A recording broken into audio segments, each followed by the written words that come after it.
나더러 주여 주여 하는 자마다 다 천국에 들어갈 것이 아니요 다만 하늘에 계신 내 아버지의 뜻대로 행하는 자라야 들어가리라. 그날에 많은 사람이 나더러 이르되 주여 주여 우리가 주의 이름으로 선지자 노릇하며 주의 이름으로 귀신을 쫓아내며 주의 이름으로 많은 권능을 행하지 아니하였나이까 하리니 그때 내가 그들에게 밝히 말하되 내가 너희를 도무지 알지 못하니 불법을 행하는 자들아 내게서 떠나가라 하리라. 그러므로 누구든지 나의 이 말을 듣고 행하는 자는 그 집을 반석 위에 지은 지혜로운 사람 같으니 비가 내리고 창수가 나고 바람이 불어 그 집에 부딪히되 무너지지 아니하나니 이는 주추를 반석 위에 놓은 까닭이요 나의 이 말을 듣고 행하지 아니하는 자는 그 집을 모래 위에 지은 어리석은 사람 같으리니 비가 내리고 창수가 나고 바람이 불어 그 집에 부딪힘에 무너져 그 무너짐이 심하니라. 예수께서 이 말씀을 마치시고 무리들이 그의 가르치심에 놀라니 함께 있습니다. 이는 그 가르치시는 것이 권위 있는 자와 같고 그들의 서기관들과 같지 아니함이로라. 아멘. 사랑하는 여러분, 이 아침에도 우리 아버지께서 여러분과 함께 하시길 간절히 축복합니다. 마태복음 7장 21절로부터 29절 말씀 중심으로 하나님의 뜻으로 반석 위에 지은 집 이런 제목으로 함께 말씀을 상고하겠습니다. 방금 우리가 했던 찬양처럼 주의 말씀 듣고 집을 짓는 자, 말씀을 듣고 집을 짓는다는 것은 바로 예수 그리스도와 연합하여 교회를 이루고 주님의 하나님 나라를 이루어간다는 것을 말합니다. 어떻게 들으면 좀 추상적이고 잘 이해하기가 어려우나 말씀의 전체적인 맥락을 쫙 보면 이 말이 사뭇 이해가 됩니다. 하나님의 교회는 우리가 살고 있는 이 지역의 어떤 군 단위로, 모임 단위로 있는 로컬 처치가 있지만 교회적, 성경적, 광의적인 의미의 교회론이란 우주적인 교회, 즉 아담부터 시작한 모든 예수 그리스도를 믿는 가고오는 모든 세대 사람들을 지칭하는 의미입니다. 그러므로 지방에 있는 우리가 현재 몸담고 있는 각 교회뿐만 아니라 우리 가정과 개인 그리고 수많은 전 세계의 모든 세대를 아우르는 예수를 주라 고백하는 하나님의 교회를 지칭한다는 것을 알 때 우리가 이 교회를 세운다는 것은 바로 이런 광대한 의미가 있다는 것을 깨달아야 합니다. 누가 교회를 세우시는 주체이십니까? 교회 대신, 주 대신 바로 우리 예수님이십니다. 중보자이신 예수님께서 그 모든 시작이시고 또한 그것을 이루시고 성취하시고 완성하시는 모든 일에 우리 그리스도께서 직접적으로 관여하십니다. 그러므로 우리는 예수를 알되 힘써 알아야 하며 예수를 깊이 깨달아야 되겠습니다. 21절은 다음과 같이 말하죠. 너더러 주여 주여 하는 자마다 다 천국에 들어갈 것이 아니요 라고 했습니다. 오늘 이 말씀을 읽으면서 우리 마음에 깊숙한 심히 깊은 질문이 나오게 됩니다. 주여 주여 한다는 것은 입술로 매일 고백하는 신앙 고백이라 우리는 말할 수 있을 것입니다. 만일 누가 우리에게 물어본다면 당신은 예수 그리스도를 믿는 하나님의 사람입니까? 하면 예 그렇습니다 라고 말할 것입니다. 또 우리는 각 예배 때마다 신앙 고백하고 찬송 부르고 또한 말씀에 아멘도 할 때도 있습니다. 다른 사람에게 당신은 종교가 무엇입니까? 하면 저 교회 다닙니다 라고 말하는 그런 사람일 수 있다는 것이죠. 성경에서는 주여 주여 하는 자마다 입술로 이렇게 나는 예수 믿어요 주님을 알아요 라고 입으로 말하는 자마다 그 말로써 다 천국에 들어가지 않는다라는 것을 말합니다. 이 말은 곧 우리가 말로 예수를 안다라고 머리로 예수를 안다고 해서 그가 진짜 천국 가는 사람이 아니라는 매우 엄중한 말입니다. 다른 의미로는 이렇게도 얘기할 수 있겠죠. 하나님의 뜻에 하늘에 계신 아버지의 뜻대로 행하는 자라야 들어갈 수 있다. 이 말을 그냥 문자적으로만 본다면 우리가 하나님의 기록된 모든 율법을 완전히 다 이루어야 천국 갈 수 있다라는 그 유대주의적인 생각을 할 수도 있습니다. 그러나 이 모든 것도 다 틀린 말이죠. 우리가 어떻게 행위로 구원받을 수 있겠습니까? 이 땅에 있는 모든 사람들은 다 죄인이죠. 의인은 없고 하나도 없다라고 로마서 3장 10절과 23절은 분명히 고발하고 있습니다. 그런데 이 말은 무슨 말일까요? 우리가 완전한 구원을 다 이루을 수 있다라는 말일까요? 그것은 아닙니다. 이 말은 바로 하나님의 말씀의 법, 즉 율법의 특징이 무엇인지를 우리에게 말씀해 주고 계시는 거죠. 율법은 바로 죄가 죄임을 드러나게 하는 하나님의 이 법입니다. 그래서 율법이 없다면 우리가 죄인으로 드러나지 않는 것입니다. 그래서 율법은 법이며 또한 그 법에 접촉된 우리가 다 죄인이라는 것이 먼저 선언되어야 합니다. 그래서 율법은 죄를 드러내는 것이고 정죄하는 것입니다. 죄가 죄임을 드러내는 정죄가 먼저 선언되어야 그 후에 우리가 죄인으로 드러나고 그 죄인으로 드러난 현실에 애통하며 오직 유일한 구원이신 구원자 예수 그리스도께로 나아가는 일이 가능해집니다. 그래서 복음은 분명하게 얘기한다면 율법 그리고 그리스도의 성취 전부가 바로 복음으로 말할 수 있는 것입니다. 그래서 우리가 죄인으로 먼저 드러나야 우리가 회개가 있고 하나님의 죄사함의 은혜가 생긴 것이죠. 그냥 좋은 게 좋은 것이고 하나님은 우리를 사랑하시고 그를 믿으면 무조건 구원받고 여기도 물론 맞는 말이지만 우리가 먼저 죄인으로 드러나지 않는다면 하나님의 사죄 선포는 여러분 실제적으로 불가능합니다. 우리가 죄인인지도 알지 못하는데 어떻게 우리가 예수가 필요하겠습니까? 그래서 모든 교회, 모든 신앙의 근본은 우리가 하나님 앞에 죄인인 것이 먼저 선언되어야 되는 것입니다. 제가 교회에서 사역하면서 경험한 것인데 그 교회 근본이 어디 있는지 잘 모르겠습니다. 그러나 그 교회는 예수의 복음을 통하여 우리가 하나님 앞에 큰 죄인임을 선언하면 그 말을 듣는 성도들은 굉장히 불쾌하고 싫어했습니다.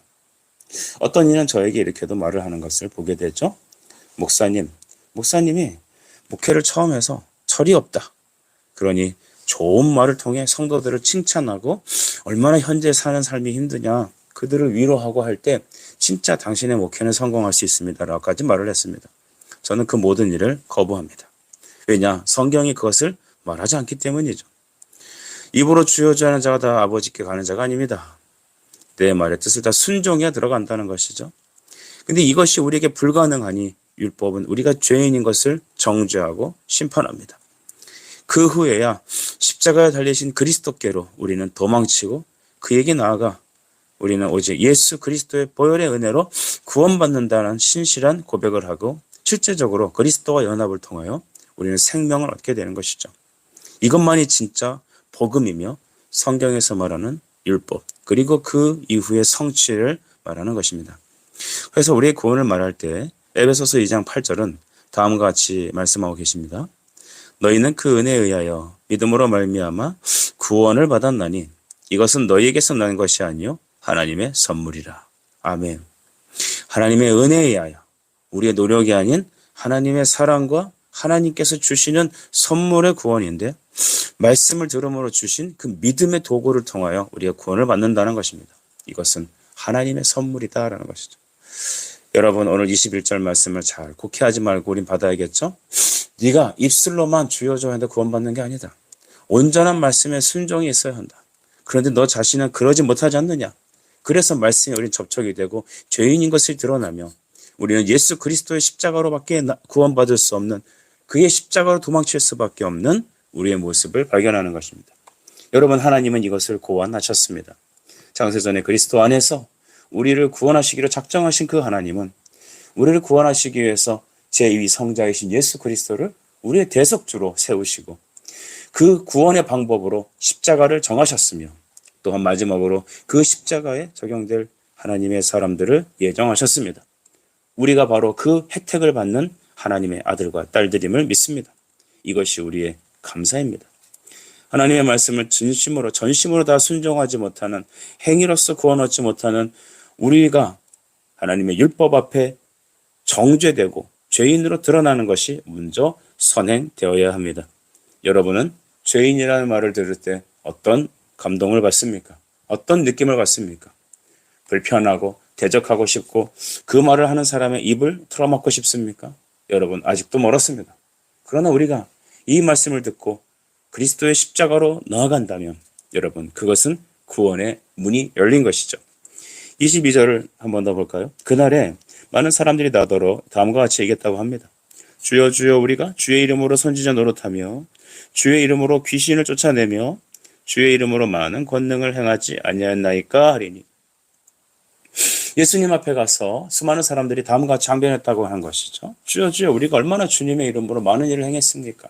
귀신을 쫓아냈습니다. 능력을 발휘했습니다. 오늘날에도 예수의 이름으로 장사하는 사람들이 많습니다. 심지어 많은 아주 좀 심하게 말해서 기독교 무당들도 있다라고 말을 할 정도입니다. 예수 그리스도의 복음의 말씀을 통하여 정죄받고 그 율법의 말씀에 정죄받고 그리스도의 십자가에서 구원받는 율법과 죄사함, 즉 정죄와 심판과 죄사함에 대한 은혜를 깨닫지 못하고 단순히 우리가 예수님의 신비로운 이름으로 우리가 어떤 능력을 행하고 방언하며 어떤 신비로운 일을 행했다 하여서 그것이 하나님 앞에 구원받은 증거라고 착각하는 것입니다. 사단이 여기에서 작용하는 것이죠. 사단은 광명한 천사로서 우리 앞에 나타납니다. 머리에 뿔 달고 우리를 겁박하는 것이 아니라 사단은 예수 그리스도의 어떤 능력과 말씀에 비슷하게 때로는 우리 그보다 복음보다 더 달콤하게 우리에게 찾아와서 예수의 복음의 말씀을 틀어버리는 것이죠. 눈에 보이는 현상, 꿈, 환상 이런 것들도 우리는 굉장히 분별하고 주의해야 되는 것입니다. 말씀을 통하여 분명하게 하나님께서 말씀하시는 복음의 말씀에서 위반되는 것들은 그 어떤 신비로운 경험이나 달콤한 것들도 여러분 우리는 진정한 하나님께서 온 것이 아닌 것을 기억해야 합니다. 잘 우리 새겨 들으십시다. 예수님의 이름으로 병고침하고 예수님의 이름으로 어떤 능력을 행했다 하여서 우리가 그리스도 앞에 회개와 죄사함의 은혜가 없다면 여러분 우리는 주님 앞에 인정받지 못할 것입니다. 그래서 바울은 내가 그리스도 앞에 순종하고 남은 구원을 쓰되 자기 자신이 버림을 당할까 그는 날마다 하나님 앞에 기도하며 경성했습니다. 여러분 우리는 다만 우리의 현상적인 일들이 예수의 이름으로 드러났다는 것에 기뻐하면 안 됩니다. 우리가 예수의 복음을 듣고 진정으로 내가 죄인임을 깨닫고 회개하며 그리스도의 십자가로 구원받았다라는 그 믿음의 확신, 말씀의 깨달음이 오늘 우리에게 다 주어져야 될 줄 믿습니다. 이것을 그럼 우리는 어떻게 알 수 있을까요? 사람으로는 할 수 없습니다. 그러나 하나님으로서는 할 수 있습니다. 만약에 이런 일들을 이제 다른 이단적인 혹은 가짜 어떤 경험을 했다고 했을 때 예수님 앞에 이런 말을 하면 주님은 그 천국에서 우리에게 뭐라고 하실까요? 23절입니다. 그때 내가 그들에게 밝히 말하되 내가 너희를 도무지 알지 못하니 불법을 행하는 자들아 내게서 떠나가라 하리라. 아멘. 다른 방법이 아닙니다. 신비로운 체험, 어떤 환상을 보고 이런 것들로 구원받는다는 것이 아니죠. 여러분 우리가 기도해서 아말감이 금리발로 변하면 우리가 구원받습니까? 우리가 기도해서 여러분 어떤 능력이 나타났다고 해서 그것이 예수님의 구원과 상관이 있습니까? 아닙니다. 우리가 구약에 나오는 이 사울 왕의 경우를 잘 보십시오.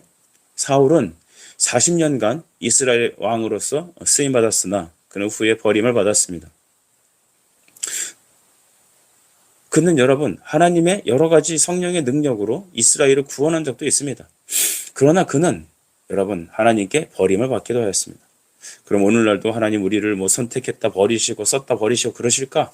그것은 신약적인 개념에 맞지 않습니다. 무엇을 말하려고 하냐 하면 하나님은 악한 자라도 때로는 자기의 일에 의해서 쓰실 수 있다는 것이죠. 주님은 하나님의 구원의 일을 위해서 하나님의 성도들과 구원을 위해서 악인들도 쓰실 수 있다는 것입니다. 대표적인 사람이 누구냐? 바로 애굽의 바로 아닐까요? 바로는 이스라엘의 구원을 위해서 악한 용도로 쓰임받았습니다.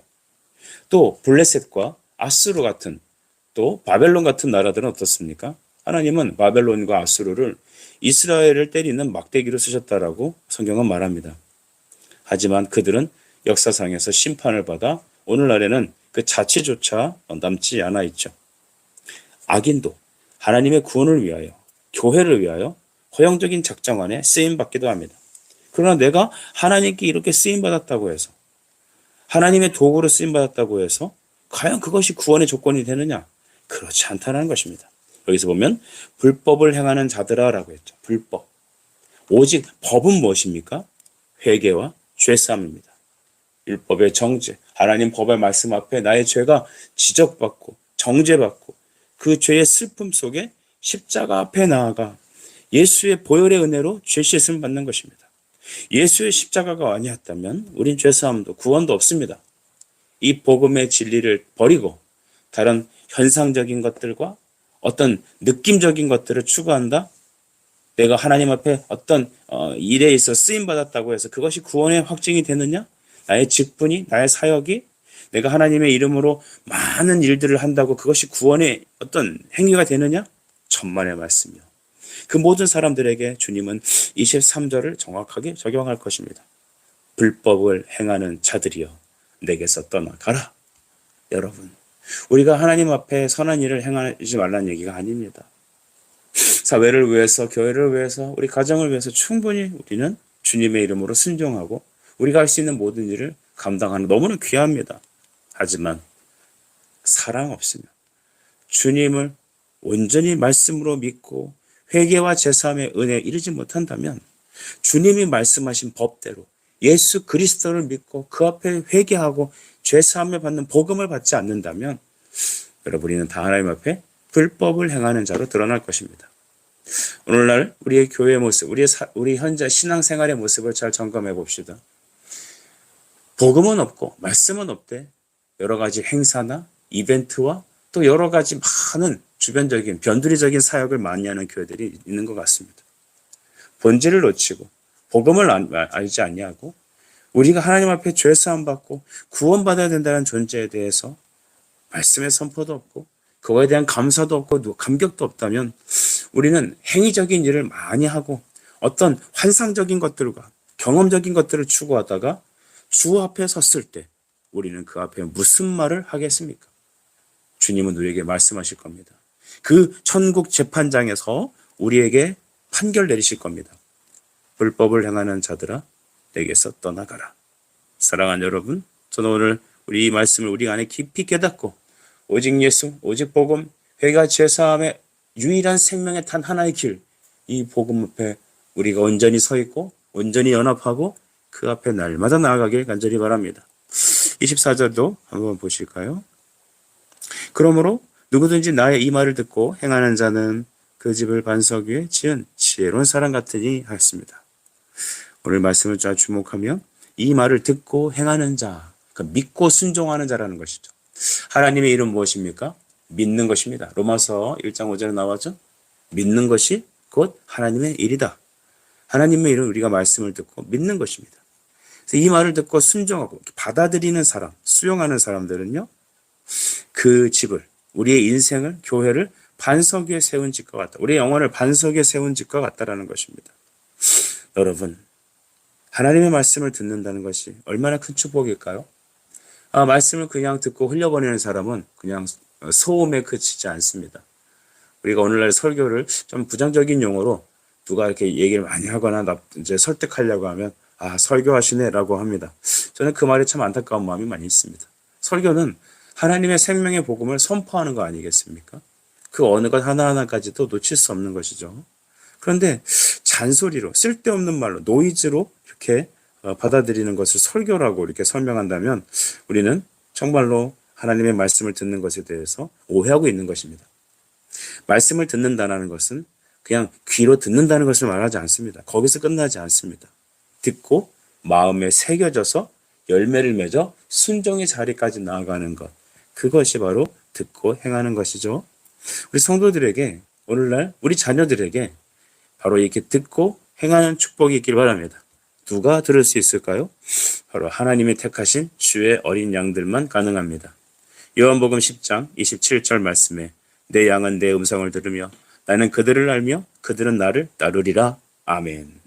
내 양은 내 음성을 들으며, 하나님이 택하신 주님의 양만이, 하나님의 택하신 주님의 은혜 주셔서 그 귀를 여시고 그 마음의 문의 빗장을 여시는 그 사람만이 여러분 하나님 말씀을 듣고 그에게 나올 수 있다는 것입니다. 반석에 세운다는 것은 바로 말씀 위에, 진리 위에, 그리스도 위에 여러분 우리의 집을, 우리 인생을, 우리 영혼을 세움 같다는 것입니다. 거짓 선지자들은 누구입니까? 달콤한 말로 하나님의 말씀의 반석이 아닌 바로 모래 위에 인본주의적인 것들로, 세상의 어떤 것들로, 감정적인 것들로, 또한 어떤 이상적인 것들과 은사적인 것들을 통하여서 우리의 신앙의 기초를 세우는 것을 말합니다. 여러분의 신앙의 기초를 점검하십시오. 하나님의 복음, 예수의 말씀 위에 세워져 있습니까? 그러면 바람이 불고 비바람이 치고 어떤 해일이 일어나도 여러분은 무너지지 않을 것입니다. 25절에 비 내리고 창수나고 바람이 불어 그 집에 부딪히되 무너지지 아니하리니. 원인은 우리가 잘해서, 우리가 잘 버텨서가 아니라 우리가 서 있는 그 주초가 하나님의 반석이기 때문에, 그리스도이기 때문에, 그의 진리이기 때문에 비바람 불고 바람 불고 해일이 일어나고 모든 어려움들이 닥쳐도 무너지지 않는다는 것입니다. 어떤 사람은 작은 어떤 시험을 받거나 어떤 어려움을 당하게 되면 교회를 떠나고 또한 직분을 이탈하고 하는 경우가 많이 있습니다. 왜 이런 일이 일어날까요? 물론 그에게 상처 준 사람이 있을 것입니다. 어려움이 닥쳐서일 것입니다. 그러나 성경을 잘 주목하시면 비가 내리고 창수가 나고 바람 불어 그 집에 부딪히되 무너지지 않는다는 사람, 이 사람은 반석에 세워진 사람입니다. 그러나 반대로 이런 어려움이 닥치고 할 때 무너짐이 심한 경우는 바로 모래 위에 세웠기 때문입니다. 우리 아까 했던 찬송가처럼 잘 짓고 잘 지으십시다. 잘이라는 것은 바르게 성경대로 말씀으로 성령으로 세우자는 것입니다. 믿음 위에 세우자는 것입니다. 우리의 집, 우리의 신앙의 주초를 세우자는 것입니다. 우리 주 안의 성도 여러분, 우리 자녀들과 우리는 다시 말씀 위에, 다시 말씀으로 돌아가는 은혜가 있길 바랍니다. 자, 예수님께서 이런 말씀을 하실 때 사람들은 모두 놀랐습니다. 29절, 이는 그 가르치는 것이 권위 있는 자와 같고 그들의 서기관과 같지 아니함이로라. 아멘. 권위 있는 자 같고, 권위 그 자체다라는 것이죠. 여러분, 예수님께서 말씀을 가르치고 설교하실 때 다른 사람들처럼 어떤 사상을 외우거나 그들이 말한 것을 인용하지 않으셨습니다. 왜일까요? 그는 바로 율법의 조성자이기 때문에 그렇습니다. 예수님 그분이 말씀이시기 때문에 그렇죠. 말씀이 육신이 되어 우리에게 오신 분, 말씀을 만드신 분, 그 말씀을 우리에게 말씀하시는 분, 또 지금도 우리에게 그 말씀을 선포하시고 적용하게 하시고 끝까지 이루게 하시는 모든 알파에서 오메가까지 모든 일을 이루시는 이는 중보자 예수 그리스도이십니다. 할렐루야. 여러분, 바로 이 예수님이 말씀에 권위가 있으십니다. 그분이 진짜 권위이십니다. 목회자 권위 아니에요. 목회자도 예수님의 말씀의 권위에 붙잡힐 때 그가 진짜 목회의 권위가 있는 겁니다. 성도 여러분, 그래서 오늘날 목회자의 권위가 땅에 떨어졌는데 그것은 목사니까 따라야 되는 것이 아니라 그가 진리의 말씀을 선포하기에 그 말씀의 권위에 복종하는 것입니다. 우리 모두 다 말씀 앞에 복종합시다. 목회자의 입술에 나오는 그 말씀, 목회자 그 자신이 아닌 목회자 입을 통해 선언하시는 주님이 쓰시는 그 주님께 복종하자는 것입니다. 율법의 조성자, 사람의 교훈이 아닌 바로 하나님께서 주신 그 말씀을 선언하시는 그분, 우리가 그 예수 앞에 무릎을 꿇으십시다. 복된 것은 오늘 우리는 예수께서 직접 우리에게 그 하신 이 복음의 말씀을 듣고 성령께서 우리 안에 깨닫게 하시며 적용하게 하신다는 것입니다. 요한복음 5장 39절 말씀, 너희가 성경에서 영생 얻는 줄 생각하고 성경을 상고하거니와 이 성경이 곧 내게 대하여 증거하는 것이로다. 아멘. 모든 성경은 예수가 그리스도이심을, 예수가 하나이심을, 우리와 하나님 사이의 중보자이심을 분명하게 선언하십니다. 이것이 권위입니다. 예수님 그분 자신이 권위입니다. 예수님을 선포하는 교회, 그는 하나님의 말씀에 붙잡혀 있는 것입니다. 비바람이 내리고 창수가 나고 바람 불어 그 집에 심히 부딪혀도 반석 위에 세운 교회, 반석 위에 세운 성도들은 흔들리지 않는 것입니다. 그러나 우리가 무너지고 넘어지고 주저앉는다면 그 이유는 분명히 우리는 예수의 말씀 앞에 서 있지 않기 때문일 것입니다.